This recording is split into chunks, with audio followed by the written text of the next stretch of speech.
Thank you very much, Natasha. And really, it's just a delight to be able to help celebrate Ada Lovelace Day with Leeds City Council, Sky, and Empowering Women with Tech. We have some wonderful questions for you. We sent out a mailer to a number of schools nationally and actually just asked anybody if they had any questions for you. So without further ado, we have a lovely question from the lovely Naomi Shara from Leeds saying, how do you feel when you're in space? When I watch space movies, it gives me pretty bad anxiety because to me, space is so cool, but also terrifying. Did you ever feel scared? Wow, yes, that's a really interesting one, isn't it? And I'm never really quite sure what the difference between being scared and excited and apprehensive and so on is. I don't really think I was scared. And I think that's because when we really think of fear, it's often to do with what we don't know. It can be quite irrational, and our brains make up all sorts of weird stories for us. Our imaginations are very good, but actually that can be a negative quite often. And the training was very good. So actually, there was nothing left to be scared of. I knew what I had to do right from the day of the launch, right through all of my experiments, if there was an emergency, right the way to coming back to Earth. And of course, I was so concentrating on trying to do a really good job that probably took away any of that other element of fear. Were my imagination able to work on it? So no, I wasn't scared, not because I'm particularly brave, but just because I think I knew what I needed to do. Brilliant. Thank you.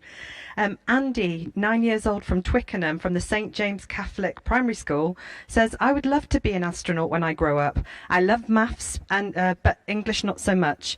What did you study to become an astronaut? And is it true that I need to learn to speak Russian? Thank you for answering my question.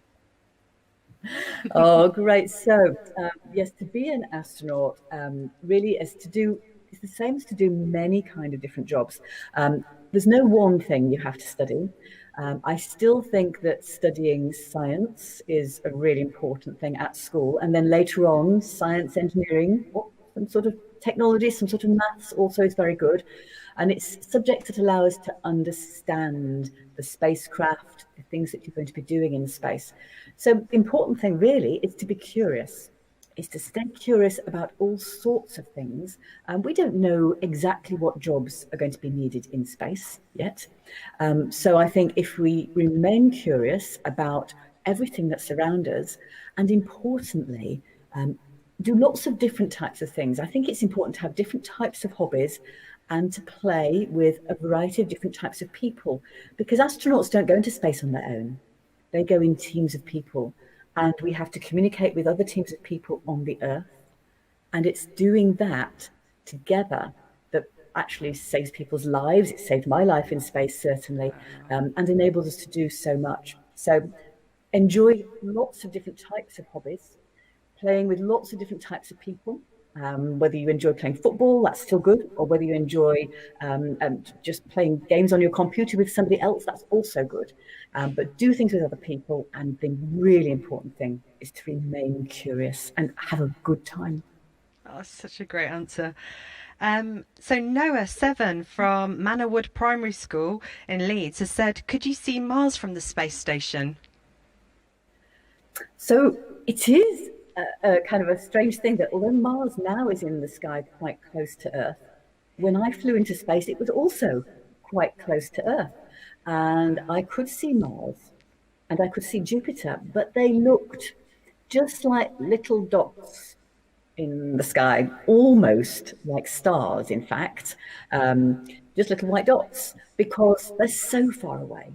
That although I was in space and I was above the Earth's atmosphere, so the stars and the planets and the moon looked a little bit brighter than they do from the Earth's surface. The planets and stars didn't really appear otherwise any different. Oh, except stars and planets don't appear to twinkle in space. When we look through the atmosphere, we get sometimes quite a bit of water in the Yeah. atmosphere. That makes the light kind of appear to move about, and so the stars kind of twinkle. They don't do that when you look at them from outside of the atmosphere. But no, but Gosh, Mars looked, yeah, I could see Mars, but it looked very, very much like it does from Earth. brilliant. Thank you. We've got Oscar, 12 years old from Roundday School in Leeds, says, is there a right way up on space stations that all the signs and things are positioned and you can choose to spin around, or are they all just scattered everywhere? So, yeah, the psychologists do like to have an up and a down if they can, because when you move from one module to another, it's sometimes a bit disorientating if you come through a hatch and everything's all sort of all in different orientations. You might have to spin around, but at least then you know which orientation you are. So, the psychologists do like to have a ceiling that's often a bit paler in color than the floor, which tends to be a Yeah. bit darker. And the equipment is, is all over the place. So where possible, um, the designers do try and have an up and a down to the way the equipment is positioned, but quite often it's not possible, and things do get a little bit higgledy-piggledy, especially the longer that a space station's up there for. So the astronauts just have to get used to that, actually. Brilliant. Um, Dora Roberts, 14 from Leeds, says, people say space is the loneliest place to be due to the immense silence of it. Did you feel really lonely, or were you too engrossed in your work for all of that to sink in? I think if I had been on my own, without any communication with Earth, I would have been lonely. But I wasn't on my own. I was with my crew, people that I'd flown into space with, and then the other two people on board the space station. And we had great communications with Earth. So I think when we're talking about technology and being in communication with people as we need to quite often, if we can't go to school or we can't go to work, then using this kind of remote technology, like I'm talking to you now, it's great. And I do feel that we're kind of a bit connected. And that was really important to us in space too. I just had a radio. Nowadays, there is often a bit more of a video connection as well, especially if astronauts need to see how to do an experiment. And they can use email. And they've got satellite telephones if they really Yeah. need to. And they can have 24 hours a day communication with Earth if necessary. So, yes, I don't think astronauts are lonely. But we do tend to miss family and friends. Even with remote connections, it's nice to actually be with people after a while. And that's, I think, a basic human need. Absolutely felt probably by a lot of us now with the coronavirus pandemic, right?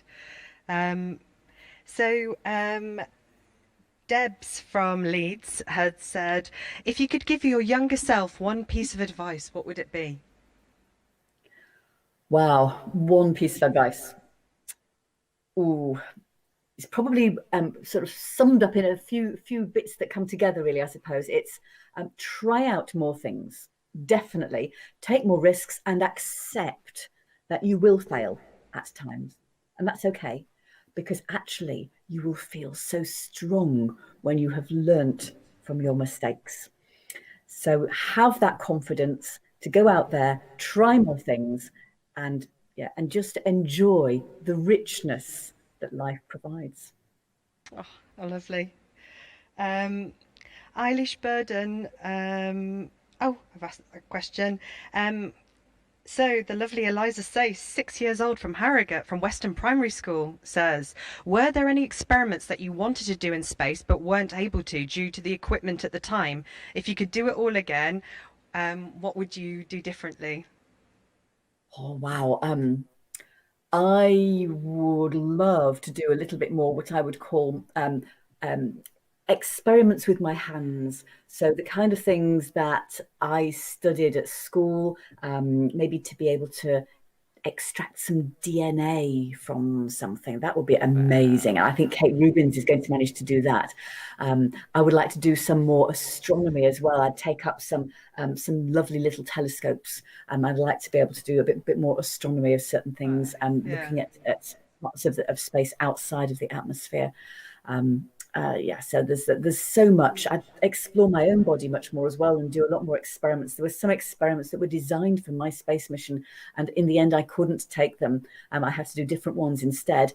They were still experiments, but I felt sorry for the scientists who had designed those. So I would like to take those experiments into space for those scientists, and they were about how my body was adapting to feeling weightless. Oh, that's cool. And then I'd like it last. would be nice to know what Eliza would like to do in space, but I know I can't talk to you, Eliza, at the moment because you can't. I can't sort of hear you. But yes, perhaps one day you can tell me what you would like to take into space with you. That's a great. I'll try and get the follow up. And the last question is from Lydia, 24 in London, who said, "What were your feelings or first thoughts when the mission was over and you got back to Earth? Was it a feeling of relief, and did you miss space?" I think I've always missed space in a funny way, because it is just this fabulous environment to do so much that you can't do on Earth. But you're right, immediately on landing, it is just this relief that we're back safe and sound. And although I knew I'd left my crew, I'd left my commander, my engineer back on the space station to carry on their work. And so I was missing them as well. I knew that I had to get on with my next task, which was to do the medical debriefing and the technical debriefing. And so your space mission doesn't suddenly finish when you land on Earth, it carries on. And yes, really, for the next 2 weeks, it was pretty busy with all of these things that had to happen afterwards, and of course, adapting to feeling heavy again, and all that entails. And then, of course, after that, I was looking at what I could use my space mission for, and the joy that I've had of being able to communicate, not just about space, but actually, I think to talk about, for me, how important science is and what we can do with STEM subjects in life and in the world to improve things, has been so great for me to be able to do. So yes, I miss space, but I'm so grateful I had that opportunity to go. I can't say from the bottom of my heart for pretty much everybody watching, thank you so much for everything you do, taking the time to give back to us, to school kids all over the world, to inspire them to get into STEM. Thank you so much for being such an inspirational role model. And such a great storyteller. And, we need more storytellers in STEM, and you are exceptional. Thank you so much for joining us, Helen. The feedback online is tremendous. I would ask you if you have a moment to look on Twitter and on the social media channels, because there is so much love for you right now. So thank you so much, Helen Sharman. Thank you. My pleasure entirely. Thank you. Thank you.